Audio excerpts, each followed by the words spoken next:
Hello and very warm welcome to all the students, and today we are going to start the final part of the story. We are not afraid to die. In the second part of the story, we had studied that the ship Wavewalker collided against the giant waves and it got a huge shock.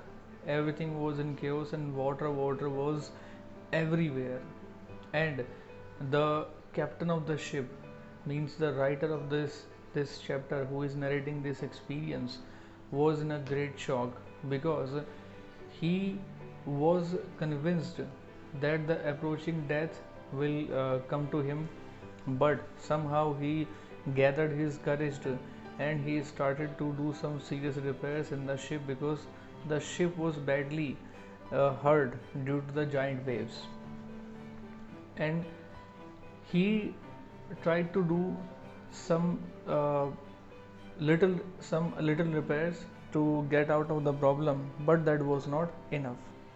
So we will come to know in this part particularly what happens next and what efforts he put in this process to come out of this trouble. Somehow I managed to stretch canvas and secure waterproof covers across the gaping holes. Some water continued to stream below, but most of it was now being deflected over the side. Writer कहता है कि किसी तरीके से मैंने जो canvas था उसको वाटरप्रूफ जो हैच कवर्स थे उसको गैपिंग होल्स के ऊपर डालने में मैं कामयाब हो गया, लेकिन उसके बावजूद भी नीचे से कुछ पानी आता रहा क्योंकि वहाँ पर थोड़ा सा गैप बचा हुआ था जिसको कवर कर नहीं पाया था, तो थोड़ा सा पानी अंदर आ रहा था, लेकिन ज़्यादातर जो पानी था वो उस साइड डिफ्लेक्ट हो रहा था. More problems arose when our hand pumps started to block up with the debris floating around the cabins and electric pump short-circuited. The water level rose threateningly. Back on deck, I found that our two spare hand pumps had been wrenched overboard along with the four-stay sail, the jib, the dinghies and the main anchor. अब क्या होता है कि उनके सामने नई समस्या खड़ी हो जाती है. जो उनके हैंड पंप थे वो हैंड पंप ब्लॉक हो जाते हैं क्योंकि जो डेब्रिस था यानी कि जो मलबा था इसका जहाज़ का वो आसपास में आकर के इकट्ठा हो जाता है, तो उनका जो हैंड पंप है काम करना बंद कर देते हैं. और जो उनके इलेक्ट्रिक हेड पंप है वो शॉर्ट सर्किट हो जाते हैं क्योंकि पानी जहाज़ के अंदर भर जाता है. इसके अलावा जो वाटर लेवल था वो बहुत ही ख़तरनाक लेवल पर पहुंच जाता है. अब वापस डेक पर आने के बाद में जो राइटर है उसको पता लगता है कि जो उनके दो बचे हुए स्पेयर यानी कि एक्स्ट्रा जो हेड पंप्स थे वो जो ओवरबोर्ड यानी कि जहाज के सामने का जो हिस्सा था वो वहाँ पर पड़े हुए हैं, और वहाँ पर जो फोर स्टे सेल है, जिब है और जो डिंगीज़ है यानी कि छोटी छोटी जो नौकाएँ थी और जो मेन एंकर है वो वहाँ पर पड़े हुए हैं यानी कि पानी में ऊपर नीचे तैर रहे हैं. Then I remembered we had another electric pump under the chart room floor. I connected it to an out pipe and was thankful to find that it worked. अब उसको सडनली याद आया कि एक दूसरा जो इलेक्ट्रिक पंप है वो चार्ट रूम का जो फ्लोर है वहाँ पर है. उसने उसको आउट पाइप से कनेक्ट किया और थैंकफुली इसने काम करना शुरू कर दिया. The night dragged on with an endless, bitterly cold routine of pumping, steering and working the radio. We were getting no replies to our mayday calls, which was not surprising in this remote corner of the world. रात जो थी वो ऐसा लग रहा था जैसे कि एंडलेस है, क्योंकि रात में क्या है कि ठंडी ठंडी हवाएं चलने लगी, तूफ़ान का मौसम था. उसके बाद में जो उनकी रेडियो है वो उसने रेडियो पर काम करना शुरू किया, वो बोट को स्टीयरिंग करता रहा और जो दूसरे काम थे वो साथ साथ में करता रहा. अब अपनी जो मेडे कॉल्स का मतलब होता है कि इलेक्ट्रिक सिग्नल्स के थ्रू ऐसी कंडीशंस में जहाज़ पे जो कन्वर्सेशन किया जाता है हेल्प के लिए उसको मेडे कॉल्स कहा जाता है. तो उनकी मेडे कॉल्स का कोई जवाब नहीं आ रहा था, तो दुनिया के सबसे रिमोट कॉर्नर में थे, तो वहाँ से सिग्नल भेज पाना यकीनन बड़ा मुश्किल था.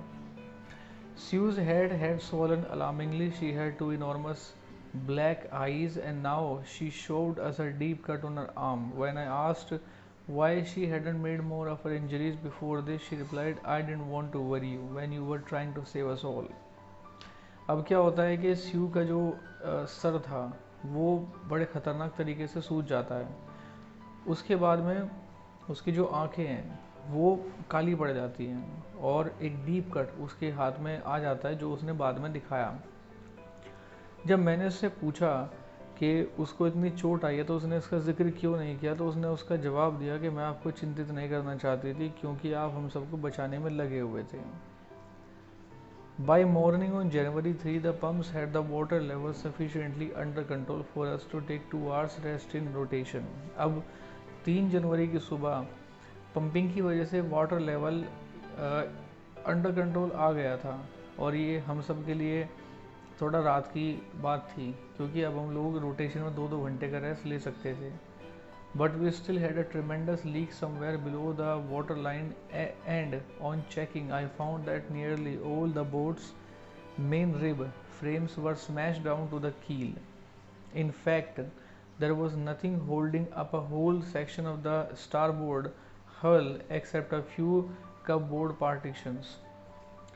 हालांकि खतरा भी टला नहीं था, अब भी कहीं ना कहीं लीकेज की समस्या थी। तो राइटर कहता है कि मैंने इस चीज़ को पता किया तो पता लगा कि जो उसका स्टार बोर्ड था यानी कि जो मेन रिब फ्रेम था वो कील तक बिल्कुल टूट चुका था। कील मतलब जो जहाज़ का सबसे नीचे का हिस्सा होता है जो पानी में डूबा रहता है, जो सपोर्ट करता है जहाज़ का, एक तरह से नींव का काम करता है, तो वो हिस्सा बिल्कुल टूट चुका था और कुछ भी ऐसा नहीं बचा था जो उसको संभाल सकता था, केवल जो कप बोर्ड के पार्टीशन थे उनके अलावा। We had survived for 15 hours since the wave hit, but the wave walker wouldn't hold together long enough for us to reach Australia. I checked our charts and calculated that there were 2 small islands a few hundred kilometers to the east. One of them, Ile Amsterdam, was a French scientific base. Our only hope was to reach these pinpricks in the vast ocean, but unless the wind and seas abated so we could hoist sail, our chances would be slim indeed. The great wave had put our auxiliary engine out of action. अब क्या होता है कि लहर से टकराने के 15 घंटे तक वो लोग सर्वाइव कर पाते हैं, लेकिन वेव वॉकर इतना ज़्यादा स्ट्रेंथ उसके अंदर नहीं बची थी कि वो उनको ऑस्ट्रेलिया तक ले जा पाता। तो क्या करता है राइटर, अपना जो चार्ट्स हैं उनको देखता है और कैलकुलेट करता है कि वहाँ पर कुछ 100 किलोमीटर्स पर ईस्ट की तरफ 2 छोटे छोटे आइलैंड हैं और उनमें से एक जो है इले एम्स्टर्डम, वो फ्रेंच साइंटिफिक बेस है। अब राइटर कहता है कि उस आइलैंड पर पहुंचने के हमारे चांसेस बहुत कम थे। ये एक ऐसे ही था जैसे कि आप भूसे में सुई को ढूंढ रहे हो, क्योंकि इतना बड़ा समंदर था और छोटे आइलैंड थे। अब वो हो सकता था कि सेल करते करते उनकी नज़रों से बच जाएं, लेकिन उन्होंने कहा कि जब तक हवा कम नहीं हो जाती और उनके जो चांसेस हैं, यानी कि हवा तेज़ बह रही थी और उनके जो चांसेस थे हालांकि वो कम थे, लेकिन फिर भी उसको इस बात का थोड़ा सा विश्वास था कि वो लोग बच जाएंगे। अब उनकी जो सेल थी यानी कि तिरपाल थी, उन्होंने उसको फहरा दिया क्योंकि उनका जो ऑक्सिलरी इंजन था, सहायक जो इंजन था, उसने काम करना बंद कर दिया था। On January 4th, after 36 hours of continuous pumping, we reached the last few centimeters of water. Now we had only to keep pace with the water still coming in. We could not set any sail on the mainmast.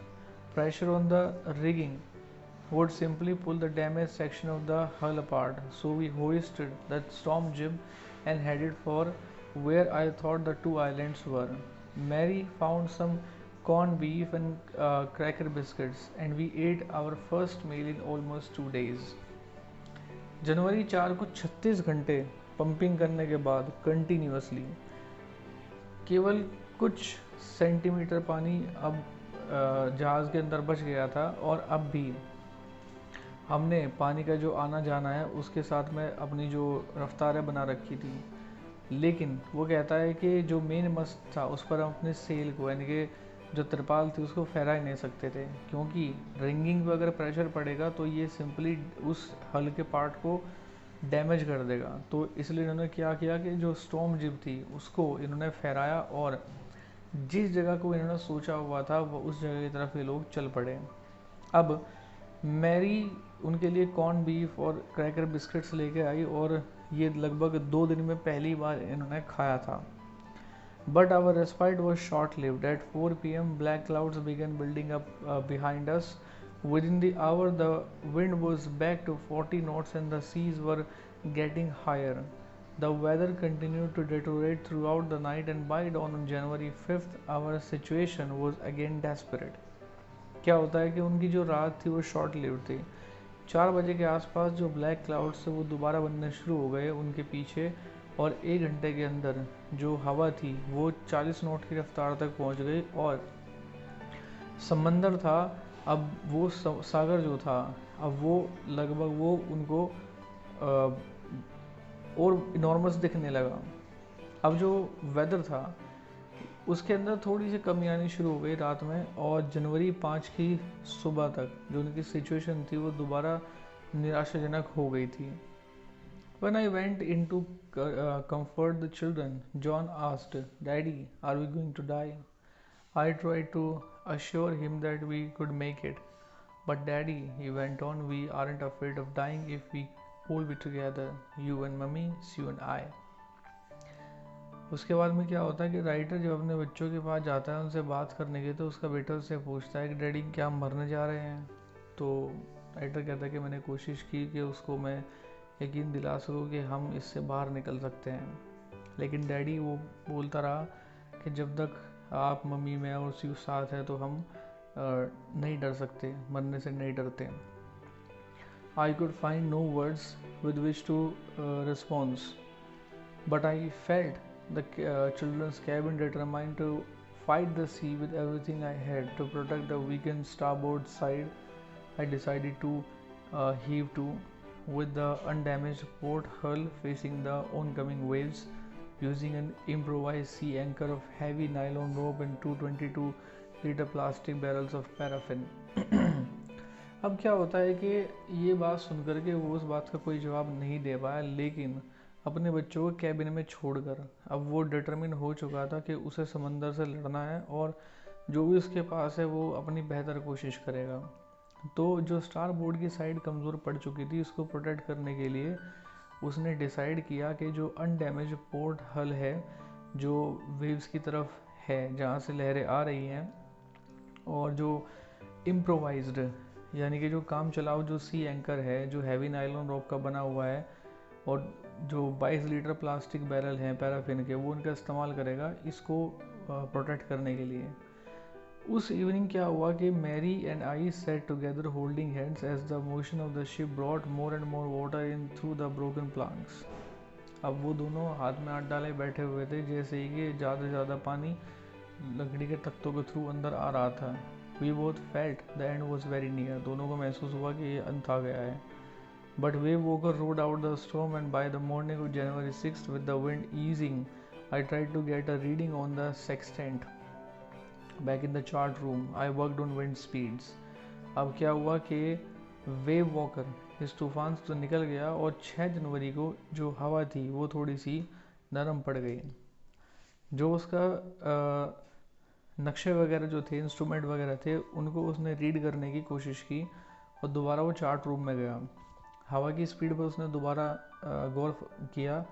Changes of course, drift and current in effort to calculate our position. The best I could determine was that we were somewhere in 150,000 kilometres of ocean looking for a 65 kilometres wide island.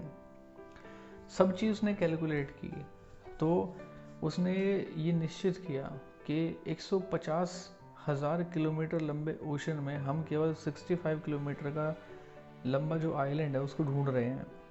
तो जब ये चीज़ सोच रहा था, जो स्यू थी वो painfully, क्योंकि उसकी कंडीशन बड़ी ख़राब थी, वो उससे आके मिली।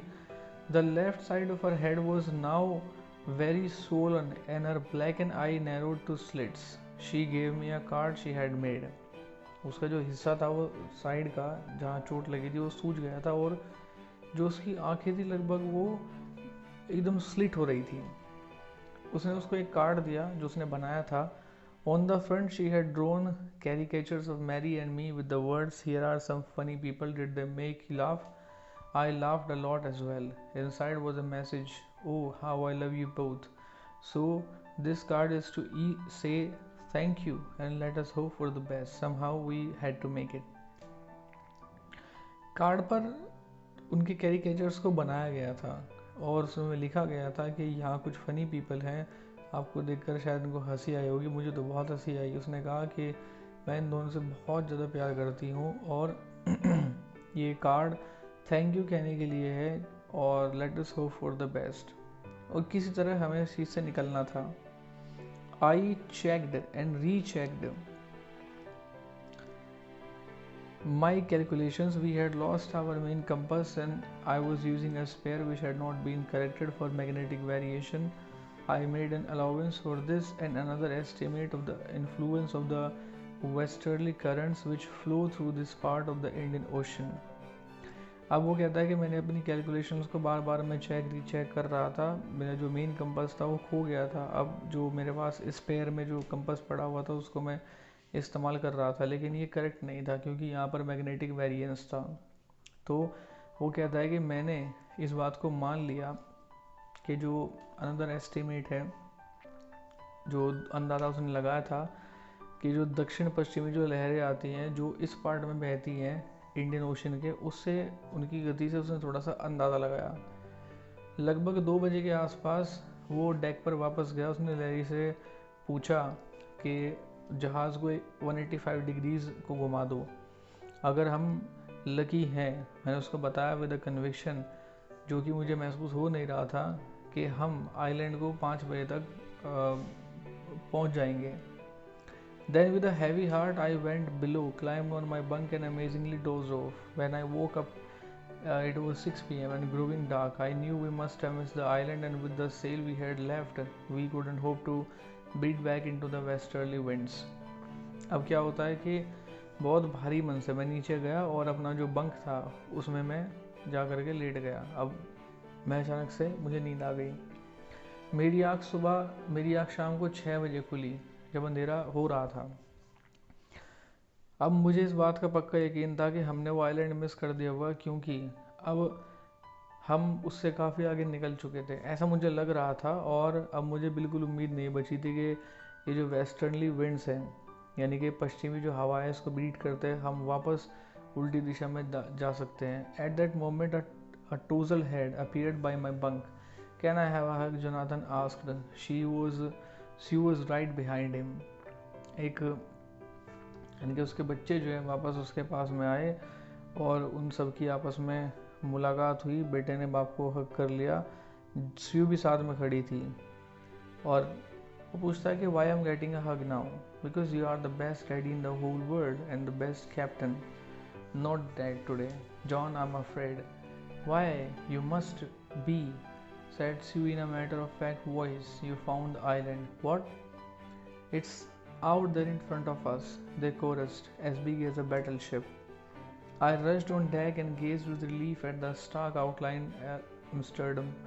It was only a bleak piece of volcanic rock with little vegetation, the most beautiful island in the world. अब जैसे ही उसके बच्चे उसको खबर देते हैं कि आइलैंड उन्हें ढूंढ लिया है, तो उसके आश्चर्य का ठिकाना नहीं रहता। वो बाहर आता है और बाहर आने के बाद में वो देखता है कि आइलैंड उसके सामने था, जिसमें कि बहुत कम वेजिटेशन थी। ये बड़ा शानदार आइलैंड था दुनिया का।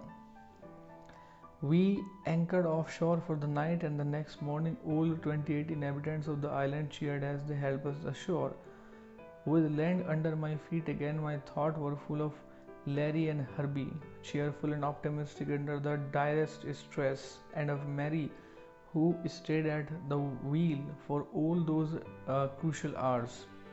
Most of all, I thought of a 7-year-old girl who did not want us to worry about a head injury, which subsequently took 6 minor operations to remove a recurring blood clot between skin and skull, and of a 6-year-old boy who was not afraid to die. अब writer कहता है कि अगली सुबह जो रात के लिए हमने जो एंकर था वो वहीं डाल दिया ऑफ शोर के किनारे से थोड़ा सा पहले। और अगली सुबह जो वहाँ के 28 लोग थे आइलैंड पर रहने वाले, वो सभी लोग हमसे मिलने के लिए आए और खुशी खुशी उन्होंने हमारी हेल्प की। अब राइटर के ज़मीन दोबारा अपने पैरों के नीचे महसूस कर सकता था। अब उसके दिमाग में बहुत सारे तरह की थॉट्स थी। लैरी हर्बी के बारे में सोच रहा था, जो कि इतने बड़ी विपत्ति में भी खुश थे। मैरी के बारे में उसने सोचा, जो कि उस क्रूशल आवर्स में जो व्हील था उसके पीछे खड़ी हुई थी। और सबसे ज़्यादा उसने उस 7 साल की लड़की के बारे में सोचा जिसने कि अपनी हेड इंजरी के बारे में नहीं बताया कि कहीं ऐसा ना हो कि उनकी चिंताएं बढ़ जाएं। और बाद में उसके 6 माइनर ऑपरेशन हुए क्योंकि उसके सर में क्लॉट बन गया था उसको रिमूव करने के लिए। और एक 6 साल का लड़का जो कि मरने से नहीं डरता था। So this was the story we are not afraid to die, and I will be meeting with you in our next video lecture with a new chapter. Till then, thank you very much.